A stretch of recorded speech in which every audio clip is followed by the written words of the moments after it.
3000 വർഷങ്ങൾക്കപ്പുറം നടന്ന ഒരു മഹായാഗത്തിൻ്റെ അഗ്നികിടാതെ സൂക്ഷിക്കുന്ന പുണ്യഭൂമി. ആയിരക്കണക്കിന് കടവാവലുകൾ ഭഗവാന്റെ മന്ത്രങ്ങൾ കേട്ട് മോക്ഷത്തിനായി കാത്തിരിക്കുന്ന ഒരിടം. ഇവിടെ കല്ലിലും മണ്ണിലും ചരിത്രം ആത്മീയതയുമായി ഇഴചേർന്ന് നിൽക്കുന്നു. ഇത് പുലാപ്പറ്റയുടെ പുണ്യം മോക്ഷത്ത് മഹാദേവ ക്ഷേത്രം. ഐതിഹ്യങ്ങൾ വിസ്മയം തീർക്കുന്ന ഈ പുരാതന സന്നിധിയിലൂടെ ക്ഷേത്രയിൽ നിന്ന് നടത്തുന്ന യാത്ര ഇവിടെ ആരംഭിക്കുകയാണ്. വാവലുകൾ കാവലിരിക്കുന്ന മത്തവിലാസം കൂത്തിൻ്റെ ചിലമ്പലി ഉണരുന്ന ഈ മഹാസങ്കേതത്തിലേക്ക് ഏവർക്കും സ്വാഗതം. ക്ഷേത്ര ഭാരതീയ ക്ഷേത്ര പൈതൃകങ്ങളിലൂടെ ഒരു യാത്ര. നമസ്കാരം. ഭാരതീയ ക്ഷേത്ര പൈതൃകങ്ങളുടെ വേരുകൾ തേടിയുള്ള ക്ഷേത്രയുടെ പ്രയാണം ഇന്ന് ഭാരതപ്പുഴയുടെ ചൈതന്യമുറങ്ങുന്ന പാലക്കാടൻ മണ്ണിലെത്തി നിൽക്കുന്നു. കേരളത്തിൻ്റെ നെല്ലറയായ പാലക്കാടിൻ്റെ പച്ചപ്പിനുള്ളിൽ കടമ്പുഴപ്പുറത്തിൻ്റെ പ്രശാന്തതയിൽ മറഞ്ഞിരിക്കുന്ന ഒരു മഹാ അത്ഭുതമുണ്ട്. പുലാപ്പറ്റ മോക്ഷത്ത് ശ്രീ മഹാദേവ ക്ഷേത്രം. 3000 വർഷങ്ങൾക്ക് മുമ്പ് നടന്ന ഒരു മഹായാഗത്തിൻ്റെ അഗ്നി ഇന്നും അണയാത്ത ചൈതന്യമായി ഇവിടെ നിലകൊള്ളുന്നു എന്ന് വിശ്വസിക്കപ്പെടുന്നു. വാവലുകൾ പോലും ഭഗവാനെ സേവിക്കുന്ന മോക്ഷപ്രാപ്തിയുടെ കഥകൾ ഉറങ്ങുന്ന ഈ പൗരാണിക സങ്കേതത്തിൻ്റെ വിശേഷങ്ങളിലേക്കാണ് ക്ഷേത്രയുടെ ജാലകം തുറക്കുന്നത്. മറ്റെങ്ങും കാണാത്ത അപൂർവമായ ആചാരങ്ങളും ഈ ക്ഷേത്രത്തെ വേറിട്ട് നിർത്തുന്നു.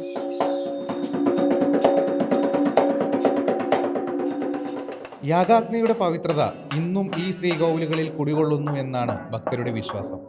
ഈ ഊർജമായിരിക്കാം മോക്ഷത്ത് മഹാദേവ ക്ഷേത്രത്തെ ഇത്രയേറെ ചൈതന്യവത്താക്കുന്നത്. 3000 വർഷം പഴക്കമാണ് ഈ ക്ഷേത്രത്തിന് സ്വർണ്ണ ആരൂഢപ്രകാരം നിർണയിച്ചിരിക്കുന്നത്. പണ്ട് കാലത്ത് നടുവിൽ മഠം ദേവസ്വത്തിൻ്റേതായിരുന്നു ഈ ക്ഷേത്രം എന്നാണ് ചരിത്രം. സാമൂതിരിയുടെ പടയോട്ടക്കാലത്ത് ഈ ക്ഷേത്രം കോഴിക്കോട് സാമൂതിരിയുടെ അധീനതയിൽ വരികയും ഊരായ്മ അദ്ദേഹത്തിൻ്റെ താവഴിയിലുള്ള പുലാപ്പറ്റ കുതിരവട്ട സ്വരൂപത്തിൽ നിക്ഷിപ്തമാവുകയും ചെയ്യുകയാണ് ഉണ്ടായത്. ഇന്നും ഊരായ്മ പുലാപ്പറ്റ കുതിരവട്ട സ്വരൂപത്തിൻ്റേതാണ്. ഏകദേശം 3000 വർഷങ്ങൾക്ക് മുമ്പ് ഈ പുണ്യഭൂമിയിൽ ഒരു മഹായാഗം നടന്നതായി പറയപ്പെടുന്നു. അന്ന് ആ മഹായാഗം നടന്ന അതേ ഹോമകുണ്ഡങ്ങൾ നിലനിന്നിരുന്ന കൃത്യമായ സ്ഥാനങ്ങളിലാണ് ഇന്നത്തെ പ്രധാന പ്രതിഷ്ഠകൾ നടത്തിയിട്ടുള്ളത് എന്നത് വിസ്മയിപ്പിക്കുന്ന ഒരു വസ്തുതയാണ്. കാലത്തിൻ്റെ അടയാളങ്ങൾ ഈ ക്ഷേത്രത്തിൻ്റെ ഓരോ കല്ലിലും നമുക്ക് വായിച്ചെടുക്കാം. ഏകദേശം 1500 വർഷങ്ങൾക്ക് മുമ്പാണ് ഇന്ന് നാം ഈ കാണുന്ന മനോഹരമായ ക്ഷേത്രഘടന രൂപപ്പെട്ടത് എന്ന് കരുതപ്പെടുന്നു. ഇവിടുത്തെ പ്രതിഷ്ഠാ വൈവിധ്യം എന്തെന്നാൽ നാലമ്പലത്തിനുള്ളിൽ ശിവപാർവതിയും ഒക്കത്ത് ഗണപതിയും പൂർണ്ണ പുഷ്കല സമേതനായിട്ടുള്ള ശാസ്താവും ശിവന്റെ തന്നെ മറ്റൊരു രൂപമായ കിരാതമൂർത്തിയും പ്രതിഷ്ഠിച്ചിരിക്കുന്നു എന്നതാണ്. ഈ മോക്ഷത്തെ ക്ഷേത്രത്തിൻ്റെ തന്ത്രസ്ഥാനം അണിമംഗലം നാരായണൻ നമ്പൂതിരിപ്പാടാണ് ഇപ്പോൾ ഉള്ളത്. അദ്ദേഹമാണ് ശ്രീകോവിലിനകത്ത് ക്ഷേത്രത്തിനകത്ത് തന്ത്രസ്ഥാനം വഹിക്കുന്നത്. ബ്രഹ്മശ്രീ നാരായണൻ നമ്പൂതിരിപ്പാടാണ്. അനവധി കാലമായി അദ്ദേഹം തന്ത്രകർമ്മം ചെയ്തു പോരുന്നു. അദ്ദേഹത്തിൻ്റെ ആ താന്ത്രിക കർമ്മത്തിൻ്റെ ഫലമായി ക്ഷേത്രത്തിന് അഭിവൃദ്ധി മാത്രമേ ഉണ്ടായിട്ടുള്ളൂ. ക്ഷേത്രത്തിന് പുറത്ത് നാഗക്കാവിൽ തന്ത്രം ശ്രീ പാതിരാക്കുന്ന തന്ത്രിമാർക്കാണ്. എല്ലാ മാസവും ആയില്യനാളിൽ ഇവിടെ ആയില്യപൂജ നടത്തി വരുന്നു. അനവധി ഭക്തജനങ്ങൾ പങ്കെടുക്കുന്ന ഒരു പൂജ കർമ്മമാണത്. കൂടാതെ കന്നിമാസത്തിലെ ആയില്യം ഏറ്റവും പ്രധാനപ്പെട്ടതാണ്. അന്ന് ഇവിടെ പുള്ളുവം പാട്ട്, പുള്ളുവക്കുടം നടക്കൽ, സന്താന ലാഭത്തിന് വേണ്ടി ഒരുപാട് കാര്യങ്ങൾ അങ്ങനെ നടത്തി വരുന്നുണ്ട്. കൂടാതെ ശിവരാത്രി മഹോത്സവത്തിനോടനുബന്ധിച്ച് നാഗപ്പാട്ടും പുള്ളുവക്കുടം നടക്കലും പുള്ളുവം പാട്ടും നടത്തി വരുന്നുണ്ട്. ഈ ക്ഷേത്രമുറ്റത്ത് നിൽക്കുമ്പോൾ ആരെയും അത്ഭുതപ്പെടുത്തുന്ന ഒരു കാഴ്ചയുണ്ട്. ഇവിടുത്തെ വൃക്ഷത്തലപ്പുകളിൽ തലകീഴായി തൂങ്ങിക്കിടക്കുന്ന ആയിരക്കണക്കിന് കടവാവലുകൾ. വെറുമൊരു പ്രകൃതി പ്രതിഭാസമല്ല ഇത്, മറിച്ച് വലിയൊരു വിശ്വാസത്തിന്റെ ഭാഗമാണ്. സംഹാരമൂർത്തിയായ ശ്രീ മഹാദേവനെ ആശ്രയിച്ച് ഭഗവാന്റെ തിരുമുറ്റത്ത് പഞ്ചാക്ഷര മന്ത്രങ്ങൾ ഉരുവിട്ട് അവർ മോക്ഷത്തിനായി കാത്തിരിക്കുന്നു എന്നാണ് വിശ്വാസം. മറ്റൊരു അത്ഭുതം എന്തെന്നാൽ കാലം എത്രയായിട്ടും ഈ ക്ഷേത്ര പരിസരത്ത് ഒരു വാവലിനെ പോലും മൃതരൂപത്തിൽ ആരും കണ്ടിട്ടില്ല എന്നുള്ളതാണ്.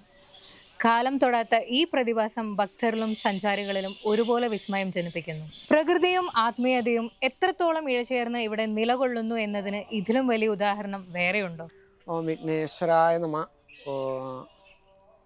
മോക്ഷത്ത് മഹാദേവ ക്ഷേത്രം, പ്ലാപ്പറ്റ ഉമ്മനേഴി. അവിടുത്തെ എൻ്റെ പേര് ശ്രീരാമസ്വാമി കുണ്ട്രാണി മഠം. കാരാവർഷിയാണ് സ്വദേശം. ഇവിടെ ഭഗവാനെ സേവിക്കാൻ തുടങ്ങിയിട്ട് 6 വർഷം കഴിഞ്ഞ് 7 വർഷം ആവണം. അപ്പോൾ ഞങ്ങൾക്ക് ഈ കുണ്ട്രാണി മഠത്തിലെ ഗണപതി ഞങ്ങൾക്ക് പരദേവത ഗണപതിയാണ്. അപ്പോൾ അത് മനസ്സിലായത് തന്നെ കുറച്ച് കാലമായിട്ടാണ്. മുമ്പ് മുത്തശ്ശൻ്റെ അച്ഛനായിട്ട് ഒരു ഗണപതിയെ ഉപാസിച്ചിരുന്നു. മുത്തശ്ശി ഈ ഗണപതി ഉപാസിച്ച് ഈ മഞ്ഞപ്പിത്തം വന്നവർക്കൊക്കെ മഞ്ഞപ്പിത്തം ഇറക്കി കൊടുക്കുക. അപ്പോൾ 7 ദിവസം ചെയ്യും. അപ്പോൾ ആ സൂചി മഞ്ഞ കളറാവുന്ന അവസാനം ഗണപതിക്ക് ഒരു ഒറ്റയപ്പും. അപ്പോൾ വളരെ വിഷമുള്ള മഞ്ഞപ്പിത്തൊക്കെ ഇറക്കുമ്പോൾ അന്ന് മുത്തശ്ശി പറയത്രേ 5 ഉറുപ്യ വേണം എന്നാലേ ഇത് ശരിയാവും പറഞ്ഞത്ര. അന്ന് 5 ഉറുപ്യ പറഞ്ഞ വലിയ കഥയാണ്. അപ്പം അന്ന് മുതലേ ഉള്ള ഒരു ഉപാസനയാണ് ഗണപതി ഉപാസന. അത് ഞങ്ങൾക്ക് അറിയില്ലായിരുന്നു, ഞങ്ങളിലേക്ക് എത്തിപ്പെട്ടതാണ്. അത് പിന്നെ അറിയാനും പറ്റി. അപ്പോൾ മുത്തശ്ശൻ്റെയും മുത്തശ്ശിയുടെയും അനുഗ്രഹം കൊണ്ട് ഞങ്ങൾ പാരമ്പര്യമായിട്ട് നടത്തി വരുന്ന ഒരു കാര്യം ഇവിടെ മോക്ഷത്തപ്പൻ്റെയും ഈ മോക്ഷത്തെ ഗണപതിയുടെയും അനുഗ്രഹം കൊണ്ട് ഇവിടെ വന്നിട്ട് തുടങ്ങി വെച്ചപ്പോൾ അതങ്ങോട്ട് അഭിവൃദ്ധിയായി മാറി. അദ്ദേഹമാണ് നമ്മളെ കൊണ്ട് ചെയ്യിപ്പിക്കണത്. ഇപ്പോൾ ജ്യോതിഷത്തിൻ്റെ പിൻബലവും അറിവൊക്കെ ഉണ്ടാവാം, പക്ഷേ പറഞ്ഞിട്ട് കാര്യമില്ല. ഇവിടെ വന്ന് ഈ ഗണപതിയുടെ മുമ്പിൽ പ്രാർത്ഥിച്ച് ഈ കാര്യം ശരിയാവണമെന്ന് വിചാരിച്ച് മുട്ടിയാൽ ആ കാര്യം ശരിയാവോ ഇല്ലേ എന്നുള്ളത് അവിടുന്ന് അപ്പം തന്നെ ഇങ്ങോട്ട് ഭക്തന്മാർക്ക് അതിൻ്റെ ഉത്തരം കിട്ടുകയാണ്. പുലാപ്പറ്റ മോക്ഷത്ത് അമ്പലം എന്ന് പറയുമ്പോൾ പ്രകൃതിയോട് ഒരുപാട് ഇണങ്ങിച്ചേർന്ന് നിൽക്കുന്ന ഒരു ക്ഷേത്രമാണ്. അതിൻ്റെ ഭാഗമായിട്ട് പ്രകൃതിയെ കൂടി സംരക്ഷിക്കുക എന്ന ഉദ്ദേശത്തോടു കൂടി നമ്മൾ നക്ഷത്രവനം ഇവിടെ പരിപാലിച്ചു വരുന്നു. 27 നാളുകാരുടെയും മരങ്ങൾ ഇവിടെ വെച്ച് പിടിപ്പിച്ചിട്ടുണ്ട്. അതിനെ കൃത്യമായി സംരക്ഷിച്ചു വരുന്നുണ്ട്. ഈ ക്ഷേത്രത്തിൻ്റെ ആത്മീയ ഭാവത്തിന് മാറ്റുകൂട്ടുന്ന മറ്റൊരു സവിശേഷതയാണ് ഇവിടെ ആചരിച്ചു വരുന്ന മത്തവിലാസം കൂത്ത്. കേരളത്തിലെ ക്ഷേത്രങ്ങളിൽ തന്നെ വളരെ അപൂർവമായി മാത്രം കാണപ്പെടുന്ന ഒരു അനുഷ്ഠാന കലയാണിത്. സത്യസോമൻ എന്നു പേരുള്ള ഒരു ബ്രാഹ്മണൻ ഭഗവാൻ പരമേശ്വരനെ ആരാധിക്കുകയും ഒടുവിൽ ഭഗവാന്റെ തന്നെ സ്വരൂപം സ്വീകരിച്ച് ദേശങ്ങളിലൂടെ സഞ്ചരിച്ച് സ്തുതികൾ പാടുന്നതുമാണ് ഇതിൻ്റെ ഇതിവൃത്തം. ഭഗവാന്റെ കപാലി എന്ന കിരാതഭാവമാണ് ഇവിടെ നമുക്ക് കാണാനാവുക. കപാലം എന്നാൽ തലയോട്. തൻ്റെ കയ്യിലുള്ള തലയോട്ടിൽ മദ്യം സേവിച്ച് മത്തനായി ആനന്ദ നൃത്തം ചവിട്ടുന്ന ഭഗവത് സ്വരൂപം.